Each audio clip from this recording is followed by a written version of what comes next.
Tripoli, au Liban. Un dispensaire de fortune, le centre médical 24. Des réfugiés syriens venus d'Homs, à 80 km de là, de l'autre côté de la frontière. Omar, 14 ans, est un patient comme on n'en a jamais traité auparavant. Un enfant sorti indemne d'un bombardement il y a presque un an. Les jours passent et les médecins posent un diagnostic édifiant en examinant les blessures du gamin. On trouve la trace de brûlures qui ont surgi avec le temps, sans qu'on puisse l'expliquer.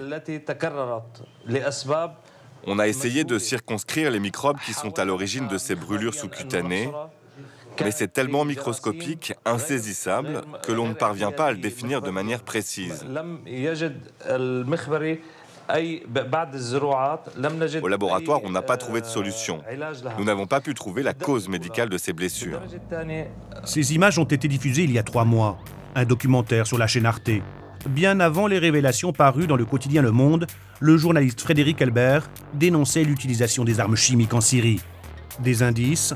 Désormais, les autorités françaises disposent d'éléments matériels, des éléments à charge contre le régime syrien. Une première dans le dossier des armes chimiques de Bachar el-Assad. Laurent Fabius le confirme à l'Assemblée nationale. Du sarin a été utilisé à Jobar entre le 12 et le 14 avril et à Sarakeb le 29 avril. Ils ont été exposés à ce gaz qui est 500 fois plus toxique que le cyanure.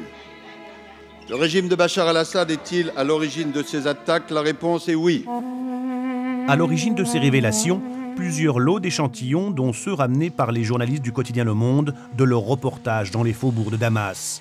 De l'urine, des cheveux et du sang analysés dans un laboratoire spécialisé du ministère de la Défense. Les résultats des analyses ont été transmis au siège des Nations Unies à New York.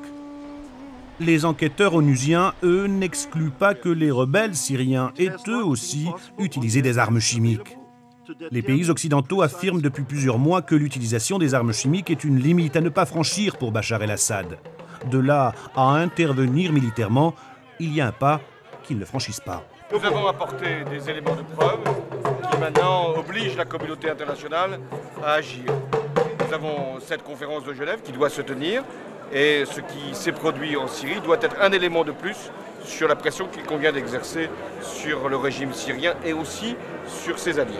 Si les autorités britanniques confirment les révélations françaises, la Maison-Blanche, elle, prend acte, mais réclame davantage de preuves avant de pouvoir se prononcer. En attendant, le régime syrien gagne des points. Avec son allié, le Hezbollah libanais, il a pris le contrôle de la ville stratégique de Kousseir, bastion des insurgés depuis plus d'1 an. Après 2 semaines d'une féroce offensive, un succès important face aux rebelles.